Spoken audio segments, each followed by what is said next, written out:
নমস্কার, আমার রান্নাঘরের সকল দর্শক বন্ধুদের জানাই আন্তরিক অভিনন্দন ও শুভেচ্ছা। আপনাদের কাছে আমার একান্ত অনুরোধ, আপনারা আমার ভিডিওটা দেখুন। যদি আপনাদের ভালো লেগে থাকে তাহলে অবশ্যই একটা লাইক দেবেন, শেয়ার করে অপরকে দেখার সুযোগ করে দেবেন, আর পাশে থাকা বেল আইকনটি প্রেস করবেন। তাহলে আমার নতুন ভিডিও আপলোড করার সাথে সাথে তার নোটিফিকেশন আপনারা পেয়ে যাবেন।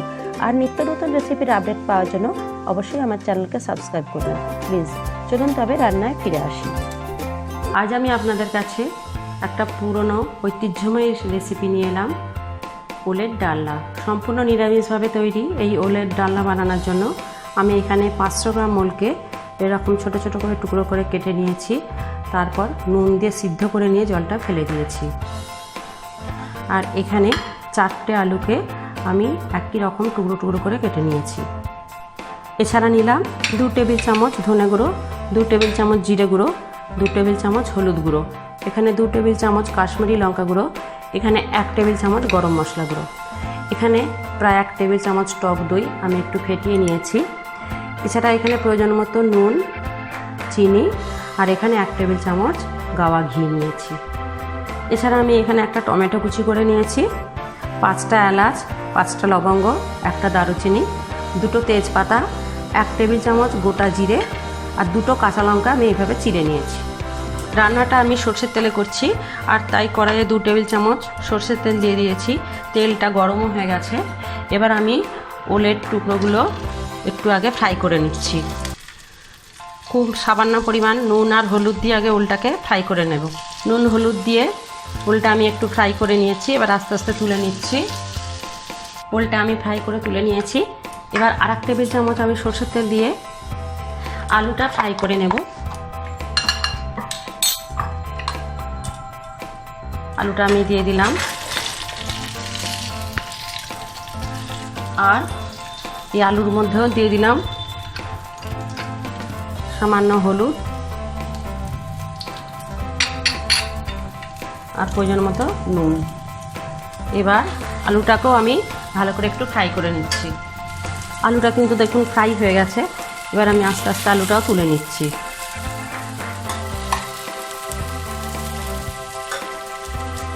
আলুটা দেখুন পুরো ফ্রাই হয়ে গেছে। এবার আমি তুলে নিয়েছি।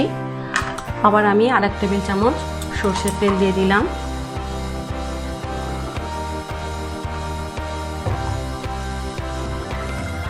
আর তেলের মধ্যে এলাচ, লবঙ্গ, দারুচিনি, তেজপাতা, গোটা জিরে ফোড়নটা দিয়ে দিলাম। আর একটু পরে আমি কাঁচা লঙ্কাটা দেব।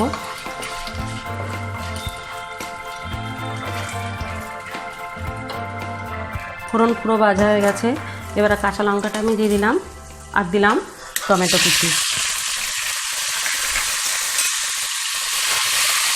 টমেটো কুচিটা আমি একটু নেড়ে চেড়ে নিচ্ছি আগে। টমেটো প্রায় নরম হয়ে এসেছে। এবার আমি দিয়ে দিলাম হলুদ গুঁড়ো, কাশ্মীরি লঙ্কা গুঁড়ো, ধনে গুঁড়ো, জিরে গুঁড়ো। এবার আমি মশলাটা একটু কষছি। প্রায় 2 মিনিট মশলাটা কষানোর পর আমি এলাম। এবার দিয়ে দিচ্ছি ফেটিয়ে রাখা টক দই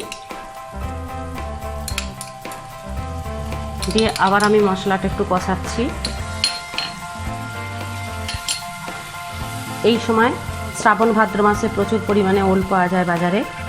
আর যদি আপনারা একটু ঘুরিয়ে ফিরিয়ে এইভাবে রান্না করেন ভীষণই ভালো লাগবে। আর এটা একটা অনেক পুরনো দিনের ঐতিহ্যময় রান্না। আপনারা গরম ভাতের সঙ্গে অবশ্যই এটা বানিয়ে খেতে পারবেন। এবার আমি ভেজে রাখা আলুটা দিয়ে দিচ্ছি। দিয়ে আলুর সাথে আর একটু মশলাটা আমি কষিয়ে নিচ্ছি।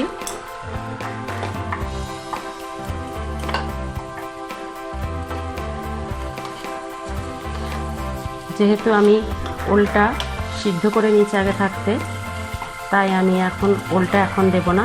আর ভেজেও নিয়েছি, কিন্তু আলুটা যতক্ষণ না সিদ্ধ হচ্ছে ততক্ষণ পর্যন্ত আমি আলুটা একটু জল দিয়ে চাপা দিয়ে দেব। আর ওল সবসময় রান্না করার সময় একটু আপনাকে সিদ্ধ করে নিয়ে জলটা ফেলেই দিতে হবে, না হলে ওলের মধ্যে একটা গলায় কুটকুট করার ভাব আছে, একটা ব্যাপার থাকে। তাই ওল রান্না করার সময় একটু সিদ্ধ করে জলটা ফেলেই দেবেন। এবার আমি একটু পরিমাণ মতো জল দিয়ে দিচ্ছি। যতক্ষণ না আলুটা সিদ্ধ হচ্ছে ততক্ষণ আমি ঢাকনাটা ঢেকে সিদ্ধ হতে দিচ্ছি। মাঝে মাঝে আমি একটু ঢাকনা খুলে নেড়ে দেব।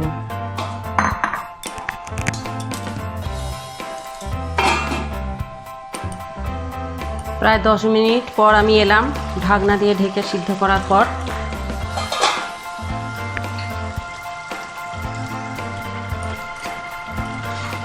আলু তো দেখুন সিদ্ধ হয়ে গেছে।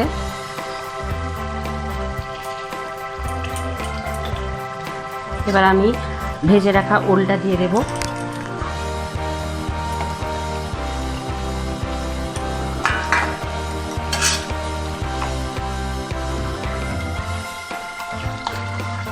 খুব ভালো করে মিশিয়ে নিচ্ছি। প্রায় তৈরি হয়েই এসেছে। আর প্রয়োজন মতো নুন আর চিনিটা দিয়ে দেব।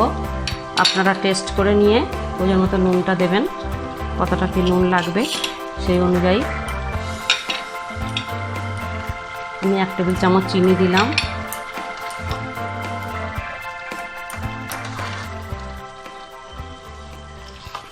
ওলের সাথে আলুর সাথে আর 3-4 মিনিট ফুটিয়ে তারপর আমি গ্যাস বন্ধ করব। প্রায় 3-4 মিনিট ওল আর আলু একসাথে ফুটিয়ে নেওয়ার পর আমি এলাম। এবার আমি গরম মশলা গুঁড়ো আর গাওয়া ঘি ছড়িয়ে নামিয়ে নিলাম। এবার আমি গ্যাসটা বন্ধ করে দিচ্ছি।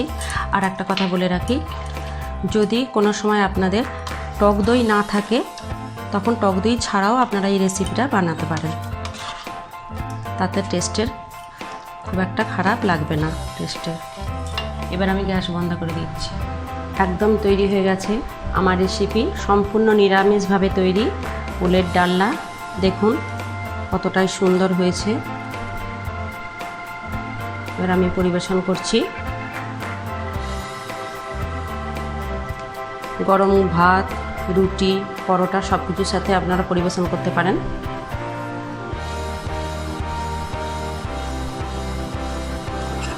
আপনারা দেখলেন কত সহজে কত সুন্দরভাবে এই নিরামিষ রেসিপি বানিয়ে নেওয়া যায়। আপনাদের যদি এই রেসিপিটা ভালো লেগে থাকে তাহলে অবশ্যই আপনারা বানাবেন। কেমন হলো লাইক বা কমেন্টসের মাধ্যমে আমাকে জানাবেন, আর শেয়ার করে অপরকে দেখার সুযোগ করে দেবেন। আর এরকমই অন্যান্য রেসিপি পাওয়ার জন্য আমার চ্যানেলকে কিন্তু অবশ্যই সাবস্ক্রাইব করবেন প্লিজ। আমি আসছি পরে আরও অনেক এরকমই অন্যান্য রেসিপি নিয়ে। ধন্যবাদ। ভালো থাকুন, সুস্থ থাকুন। নমস্কার।